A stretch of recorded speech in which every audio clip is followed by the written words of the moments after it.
La Caisse nationale de prévoyance sociale, la CNPS de Côte d'Ivoire, a fait la semaine dernière le diagnostic de la santé et de la sécurité au travail dans la localité de San Pedro, sans manquer de faire des recommandations. C'était lors d'une conférence sur la santé et la sécurité au travail. Vous aurez les détails tout à l'heure. Et puis dans la région du Guémont, dans l'ouest de la Côte d'Ivoire, précisément à Diokwe, l'insécurité menace la paix et la cohésion sociale. Au cours d'une rencontre, des mesures ont été annoncées par le gouvernement afin de trouver une solution à ce problème. Bonsoir à tous, vous faites bien de vous informer sur Business 24 Africa. On commence tout de suite avec cette information concernant la ville de San Pedro. Sachez que San Pedro a accueilli une conférence sur la santé et la sécurité au travail. Il s'agit de la première édition de la célébration des journées de prévention à San Pedro qui font suite aux commémorations de la 21e journée africaine de la prévention des risques professionnels et de la 15e journée mondiale de la sécurité et de la santé au travail. Occasion pour la Caisse nationale de prévoyance sociale de Côte d'Ivoire de faire le diagnostic de la santé et de la sécurité au travail à San Pedro et de faire aussi quelques recommandations. Suivons le reportage d'Abel Kwao commenté par Sandrine Bamba.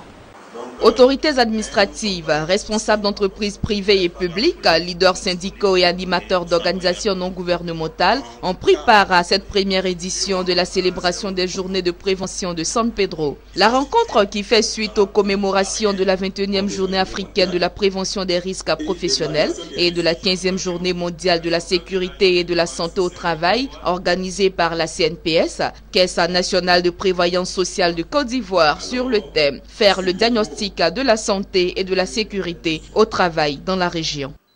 Il faut savoir que depuis 1996, les pays africains membres de l'interafricaine de la prévention des risques professionnels, qui rassemble les pays d'Afrique noire francophone, organisent à la veille de la fête du travail les journées africaines de prévention des risques professionnels, et ils en profitent pour commémorer également la journée mondiale de la santé et sécurité au travail, en faveur donc des travailleurs qui sont tombés sur le lieu de travail, victimes des accidents ou de maladies professionnelles.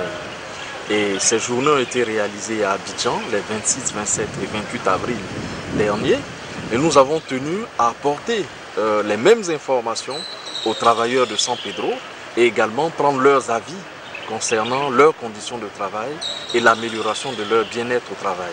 C'est la raison pour laquelle nous sommes venus ici. Et à cette occasion, nous avons eu à débattre de deux thèmes.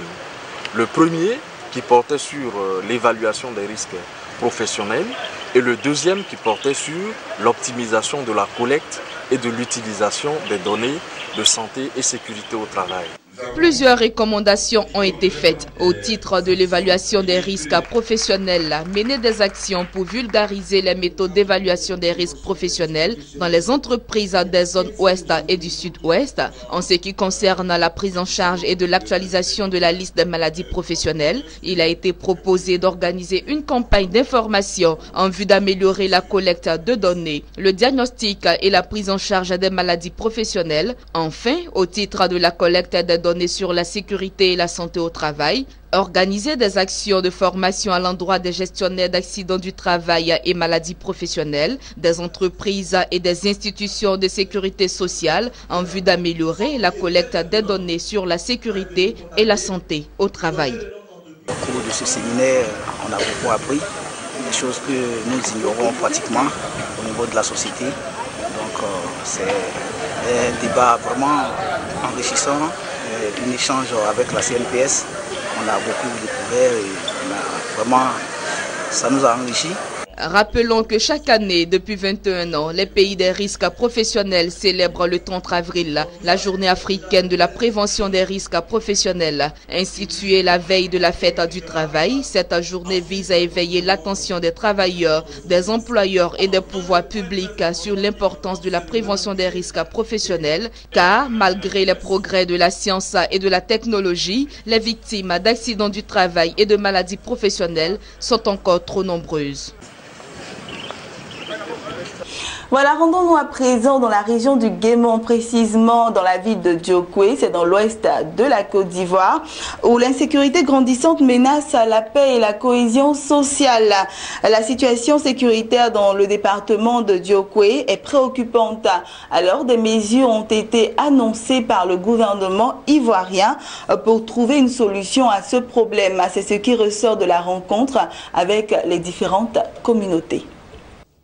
L'insécurité grandissante à Djokwe menace la paix et la cohésion sociale dans cette localité, longtemps le théâtre de nombreux affrontements interethniques. En une semaine, 5 personnes ont été tuées et plusieurs autres blessées, sans compter l'assassinat d'un acheteur de café cacao sur l'axe Djokwe-Toazeo et d'un commerçant guinéen dans le quartier Carrefour. La dernière agression en date, c'est celle relative à la bastonnade du pasteur de l'église des Assemblées de Dieu du quartier Carrefour et de toute sa famille. Cette situation a engendré des brouilles entre les communautés baoulées, et Djoula, une communauté où sont issues les victimes. Suite à ces attaques répétées des villages, campements et domiciles par des hommes armés, les populations du département de Djokwe ont décidé de crier le ras-le-bol à travers une marche pacifique. Une marche finalement annulée à la suite d'une sensibilisation menée par les autorités administratives et coutumières pour faire baisser la tension.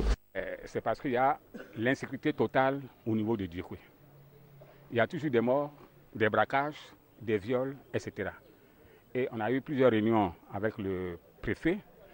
Il a dit bon, qu'il a écrit au gouvernement, il a écrit comment dirais-je, à son ministre. Mais jusque-là, nous, on ne voit pas venir le résultat.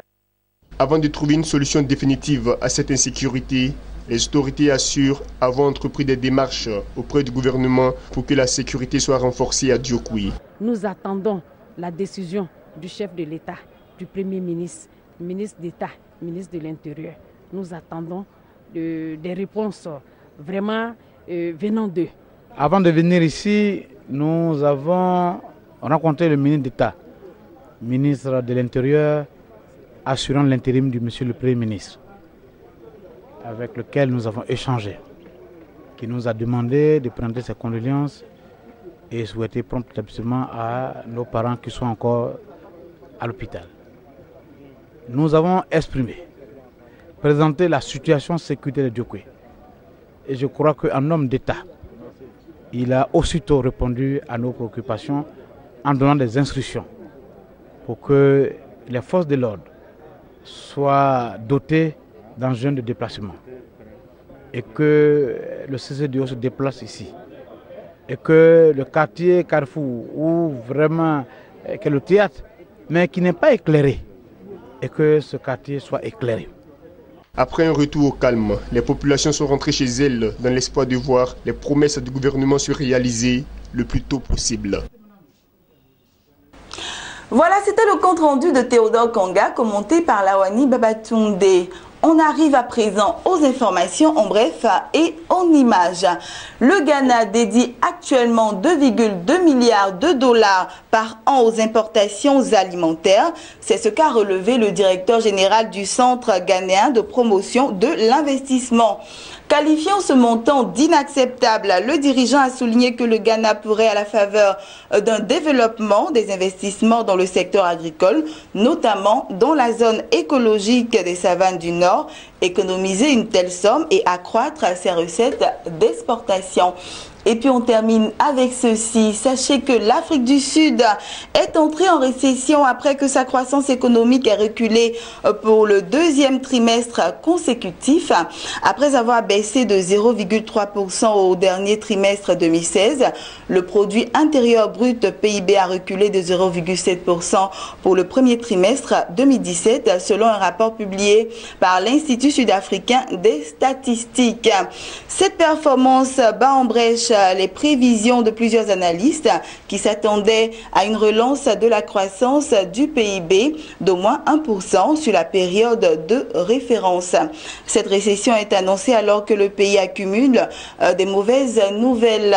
La semaine dernière déjà, les agences de notation Standard & Poor's et Fitch Ratings ont maintenu la note souveraine sud-africaine au niveau proche du spéculatif, pointant du doigt les problèmes politique.